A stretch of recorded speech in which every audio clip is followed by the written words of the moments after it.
Hello everybody and welcome back. So today is a little bit different. I'm obviously not in the camera, but I'm going to be showing you how and some different options to clean your brushes. So I wanted to give everybody a different option because for me, this is my absolute all-time favorite. This is the Perion Spirit brush cleaner.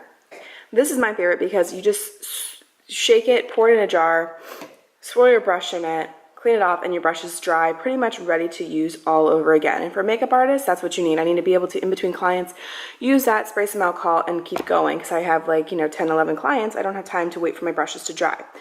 But this is it's more expensive, obviously, because I can make it pretty much for free over here, and I'm going to show you those different options. But let's go ahead and get into it. So typically, I just have a couple brushes out here to show you, but I want to show you the different options. I don't set up like this every single time, but I want to show you what I do. So this over here is the cheapest option, which is warm water, Dawn dish soap, and I'm going to add a couple drops of olive oil. The reason I do this is if I'm cleaning like foundation brushes like I'm going to be doing, I like to have this combo and I add this into it because it really breaks down anything that is oil-based, water-based, whatever you name it, it's going to degrease everything. So I usually add a couple drops of that, but I usually use water and then I just kind of squirt Dawn. I don't have exact measurements, but I don't put a lot of olive oil in there. So after I do that, I will use either my hand or you can use one of these mitts that are very, very helpful. This is from Sigma. I do love this one because my hand slips inside here and I'm able to do it however I want. And so that's an option there, or you can just swirl it in your hand, rinse it off, dry it, and let it sit. This option here is already a soap that's mixed. This is by Real Techniques. And so It Cosmetics, Real Techniques, Japanese, there's a lot of great brands that have brush cleaners, okay? So I have this one in this jar. And the only reason I don't usually do these options is because they take so long. So I will do them. But as long as I'm prepping for my clients a couple days or whatever so they can really dry, all the moisture comes out of them, yada yada.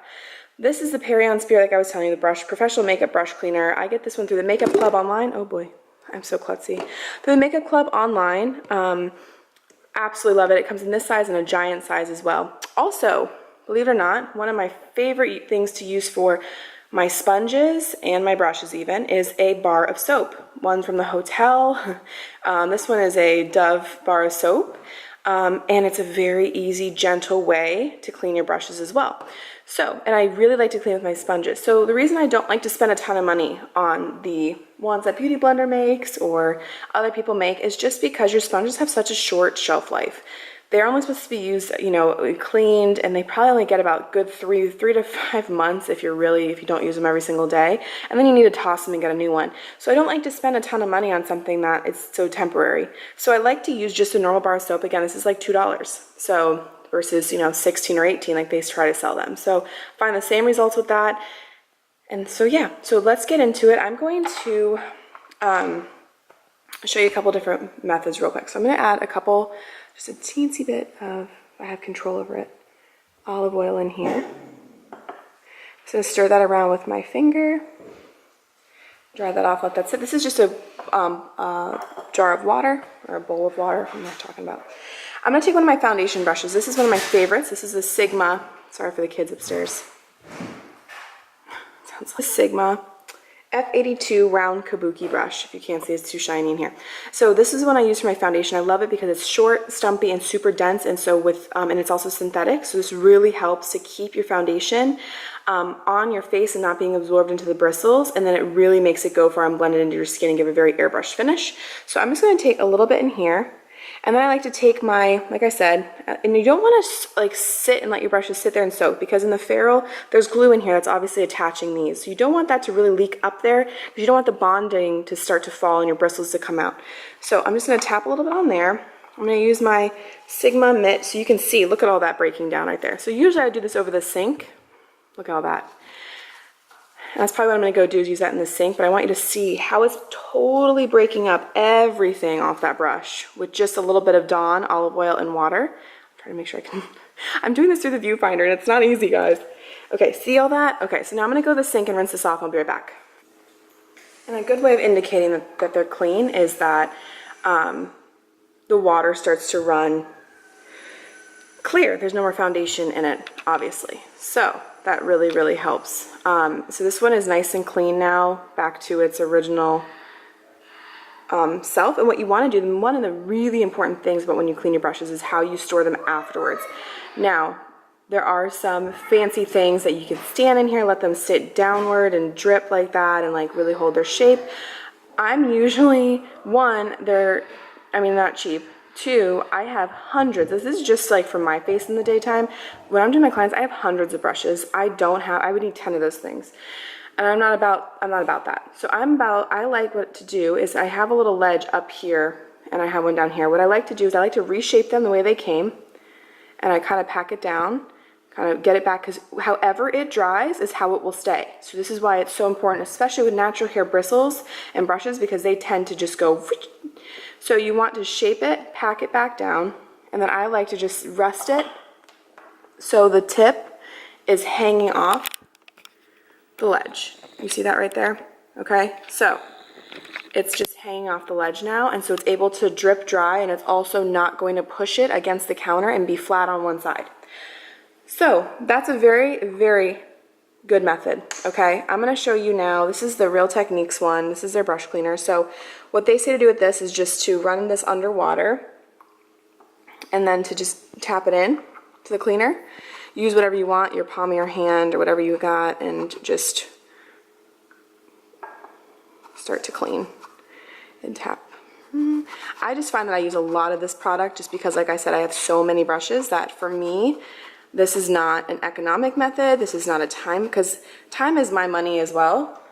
And so if I'm sitting here doing this the whole time, it's just very time consuming. That's all I've got to say about it. And it's not my favorite method of doing it. I would choose this method, bar soap, or this over one that's like this, in my personal opinion. Okay, so drying it like that. This is, in my opinion, regardless of using these methods, nothing cleans like this one. If you're using these on yourself and you're just maintaining, like you're just trying to keep your brushes clean, these are going to be no problem for you at all. If you're a makeup artist and you need to get those brushes 100% like everything out, I highly recommend investing in this. Like, it's a necessity, in my opinion, for your kit and your clients, because I'm very, very big on not cross-contaminating and bacteria and all that stuff. So see, that's laying down flat again. I smoothed the bristles, packed the front again, and laid it down flat so it's not being crushed. So now to my favorite method. I'm going to show you with one of my dirtier brushes. This is one of my dual fiber brushes from Makeup Academy. I love this guy. It helps me to just blend all my powders together, make it look airbrushed. So I'm going to do one little dip in here. Well, a couple little tips, obviously. Who am I kidding? And then I'm going to wipe. Look at all that. Like, that's all bronzer. Like, hello. And I just got, oh my gosh. Holy guacamole. Looks like mud. Maybe the kids got one of these things. I don't even know why it's that color. Huh, okay. But these are ones I only use on myself, so I probably used some cream bronzer with this too not too long ago. Okay, so then I'm gonna just keep swirling, and you see how it keeps getting lighter and lighter on the paper? Lighter and lighter.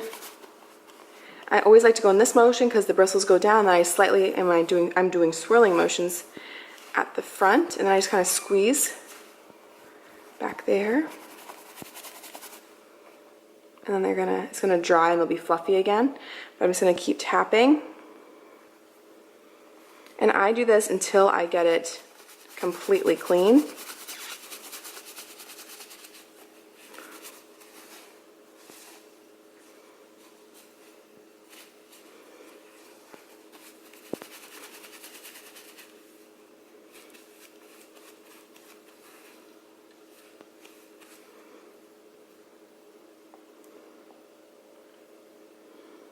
And now I'm going to let this one rest and let it kind of take its shape again. So that's what I do, is I pull it down like that.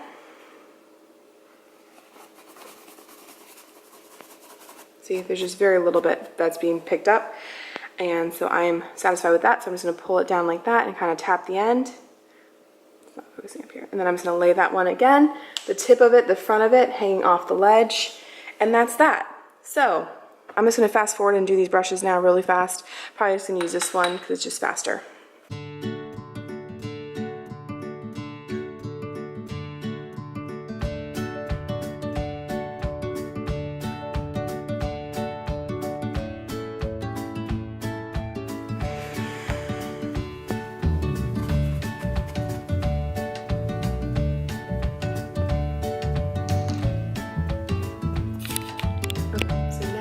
All the brushes, as you can see, are done. Now I just let them kind of sit there and dry for a little bit. Let them hang off the ledge like that. And now I'm just going to kind of clean up my mess. But what I'm going to show you is you can use this to clean your brushes as well if you want to, if you've got nothing else. So I'm going to go ahead and clean up my mess real quick and I'll be right back. I'm going to apply a little bit of fat. This is brand new. This is a Real Techniques face one, like a mini one. My sister got these for me for Christmas. I'm so excited to use them. They feel just like the Real Techniques sponge, and so I'm really excited about that because it's one of my favorite sponges, and I highly recommend it. I didn't know, usually small ones like this is how they came in this pack in here. Usually sponges like this are really too dense, and I don't like them for under eyes, so I just never use or purchase another sponge for that.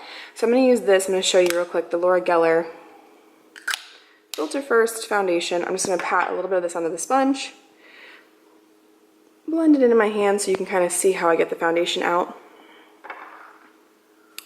So what I like to do is I have a mixture. It's warmish water in here. What I like to do is, obviously I wet them before I use them, but I like to just wet my, and it's very gentle on the sponge too. You see all that foundation coming out of it? So you just kind of work it. If your sponges are needing to be cleaned and you haven't cleaned them in a while, I recommend letting them soak a little bit in some Dawn dish soap or some olive oil to really let that kind of break apart, not for too long, but just a little bit of warm water in Dawn and just let it soak for a minute before you try to scrub it. And I just kind of use that motion and I just try to like push. Now, you're going to have stains on your beauty blenders sometimes too, like the way that the sponges are made. They're not, as expensive or whatever. Like, you're going to have stains, but they're going to be clean at least. And so I just use this. I just kind of go back and forth on the spot. And so I kind of push it out with my finger like that. And see, I've got it like really, really clean. And then I'm just going to take it to the sink where I have some new water and I'll just clean it out. And see, it's literally back to new. It's brand new again. And again, you can use the same method. Why isn't it focusing? Again, you can use the same method with your brushes as well, but this sponge is back to normal. And that's just a really simple, cheap way of doing it. So I really hope that you guys enjoyed this video and this tutorial. And I hope you found it helpful. And yeah, so again, I'm going to show you, I'm going to go through my favorite brushes as well real quick while I'm here. So this is Juno & Co. I love their brushes. This brush is $2. I bought all of their collection and I have not been upset with them, especially the face brushes. Really do love this foundation brush here. This is the Juno & Co. ES10. If it would just focus for me, that'd be awesome. ES10, okay? Then my favorite is the Makeup Academy. I get this at Walgreens, CVS. Is the Q, or the 015, sorry. 015. Come on. 015, you can't even see the number, it's so tiny. And it's a dual fiber end brush, so it looks like that. Then I use the Real Techniques blush brush for my blush. I absolutely love it. Love it, love it. Again, I've already mentioned this one is another great foundation brush. It's the Sigma F82 round kabuki brush. Love this one. My go-to, I've had this for so long, the IT Cosmetics Heavenly Luxe Wand Ball Powder Brush, number 8. And this is just fabulous for your face makeup. It gives such a beautiful finish, and I love it. Love this brush. Then I have my favorite highlighting brush, which is the Luxie 522 tapered highlighting brush.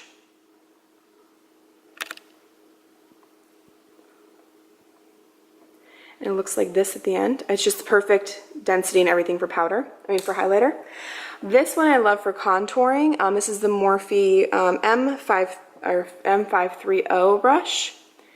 And I love this one because it's really great for contouring.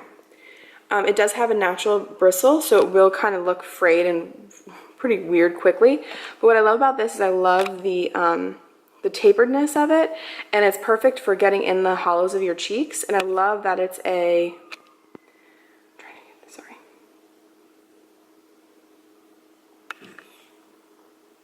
and I love that it stays concentrated, and also that's natural bristle, so it's not going to pack on too much pigment. So if you're a beginner or if you're contouring, it's going to take less versus more, so you can build it up versus have to take it away, which is so much better than the alternative. Then I have the Wet n Wild, I don't even know if this one's around anymore, P53 Wet n Wild brush. I also love this one for contouring as well. It just has that perfect dome shape, or for under the eye highlighting, but I really use this one for my bronzer as well. I really like the way it applies it with the bristles and makes everything turn out really pretty. Then I love this Morphe, this doesn't even have a number on it, but this was in the Morphe face kit at Ulta. And this was like a really great find. This is perfect for under eye, like adding a setting powder or translucent powder or anything for your under eye, or anywhere like small. Like I love this one for that because it's perfect. It's perfectly shaped for under the eye.